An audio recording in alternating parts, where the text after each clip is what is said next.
Kia ora folks, this is Tim Garman for SIT on NZDP101. We're going to have a quick look at smart objects, smart filters. At the moment I have nothing open. I'm going to go and just go to the File menu, and under the File menu we have Open as Smart Object. So I'm going to choose an image that is a JPEG. So I'm going to go to the week 9 image, this fire truck image, which is on Blackboard as a JPEG.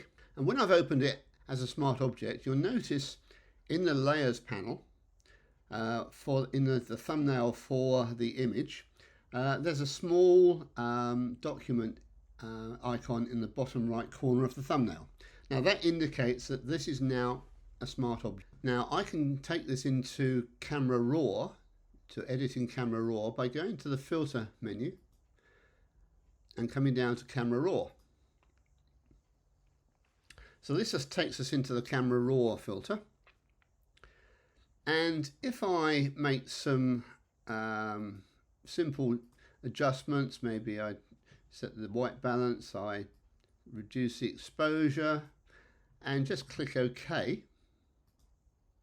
we see now in the layers panel we have that smart filter saved under that layer. So if I want to re-edit in Camera Raw, I can double click the smart filter icon, it takes me straight back in, and those corrections, those changes that I've made in Camera Raw are saved. And I can readjust them. Perhaps I want to go much lighter.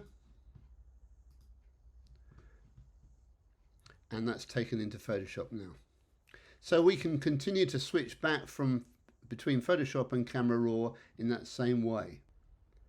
Now I'm going to close that file, and again I'm going to go to Open as Smart Object, and this time I'm going to choose a RAW file. That's the Brighton Storm image from week 1. Now when you open a RAW file in Photoshop, it automatically opens in Camera Raw. And I'm going to make the same sort of changes, just an auto or a daylight setting in for the white balance, and let's take the exposure right down, click OK. Now you'll see in the layers palette again we have the small document icon in the bottom right corner of the thumbnail, indicating that this is a smart object now. Now we don't have the same filters in the layers palette, but we can double click that file or that thumbnail, and that again takes us automatically into Camera Raw, and we can see that those settings that I changed have been saved. So we can again hop back between Photoshop and Camera Raw to edit this RAW file in the same way. One other thing I'll point out, if we go back into Camera Raw by double clicking that thumbnail,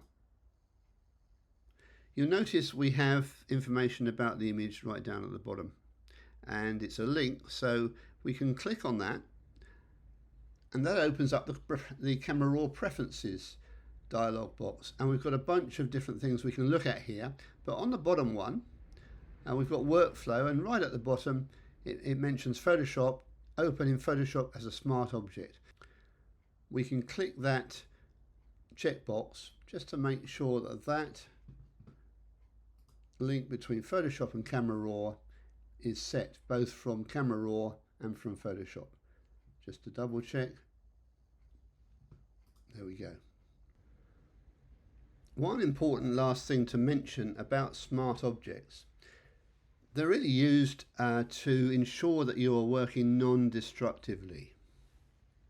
Now what that means is that when you have an image that is a smart object, some functions in Photoshop will be disabled, and that is to protect the image from being worked on destructively. For example, if I have the rectangular marquee tool selected and I select an area and try to delete some of it, it's not going to let me do that. So what do we do in those instances? If we want to perform a task and it's a smart object, but we're being prevented from doing that, we can rasterize the image. And to do that, on the Mac, I'm going to hold down the Control key and click the text in the layer, and we see we get a menu. On the PC, it'll be a right click. Now, just to make the point that when you click the thumbnail, or Control or right click the thumbnail, you get a different set of menus to when you click the text. So make sure you click the text, and if we scroll down, we see we get a rasterized layer.